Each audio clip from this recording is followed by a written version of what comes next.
Hi, good afternoon, Professor Marin. My name is Kelly Kendrick. I am a student of Bio 240, and today is Sunday, June 3rd. I'm going to discuss the lymphatic system. First, I'm going to identify all of the structures associated with the lymphatic system, and then I'm going to go into detail and talk about how the lymphatic system functions and drains fluid from our body and what the process is. So I'd like to introduce my husband, who is going to play my model, Angelo. Come on over, honey. All right. So I'm going to start with identifying various structures on the body. I'm going to use my pencil as my pointer to make it easier for you to view. So first we want to talk about the thymus and where that's located. The thymus is located just above the heart. Our heart sits midline and off to the left, so it sits above the heart. Our spleen sits to the left, just above our stomach, and our spleen is considered the graveyard for white blood cells. So that normally drains the white blood cells through the spleen.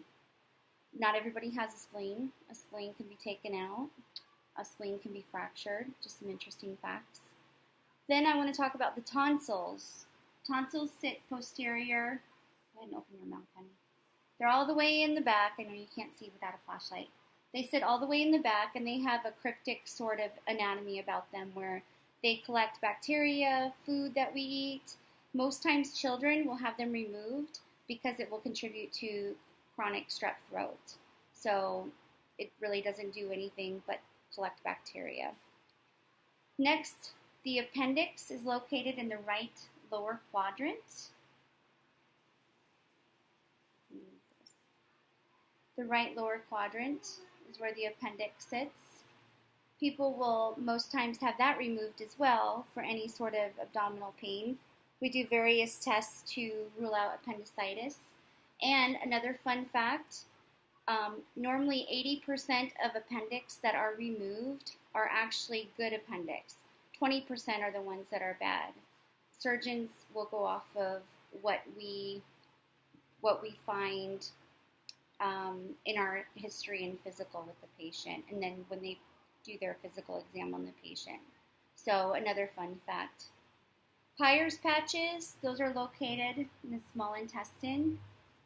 So along the small intestine, you'll see the Peyer's patches. Cervical lymph nodes are located here. These are your anterior cervical lymph nodes, and then in the back of the neck are the posterior cervical lymph nodes. Axillary lymph nodes are located in the armpit. So right here, you palpate in the arm, and you have lymph nodes there. So thank you, honey. Those are the structures so far that I've identified, and there are a lot more areas that we have lymph nodes. It's interesting to see that we have them throughout our entire thoracic cavity. We have lymph nodes that sit in the popliteal region.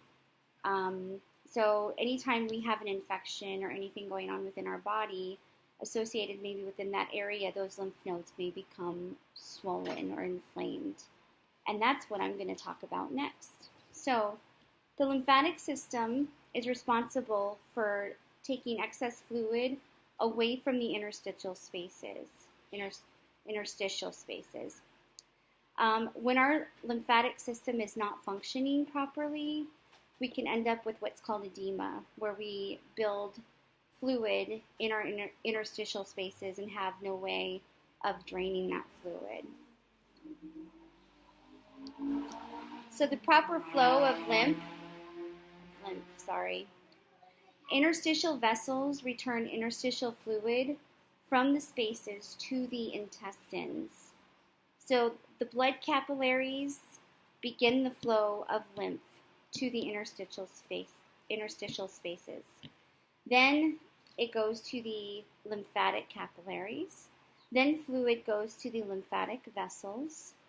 Those are able to push fluid through the system due to one-way valves that they contain. Once they're in the lymphatic vessels, they then proceed to the lymph nodes and then to the lymph ducts. And and then to the internal jugular, finally to the subclavian vein. It's interesting to know that skeletal muscle assists with pushing lymph throughout the body. They do this through contraction, as well as the change in pressure from our thoracic cavity can assist in pushing that fluid throughout our bodies. So change in pressure in our thoracic cavity occurs when we take a deep breath, or any sort of breathing.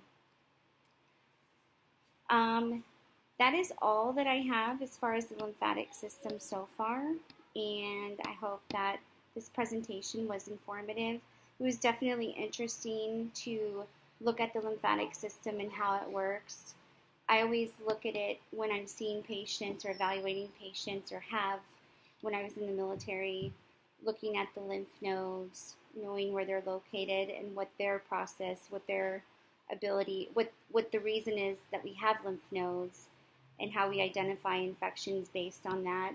But building on to that has really made a big difference for me, so thank you. And I hope you have a good afternoon.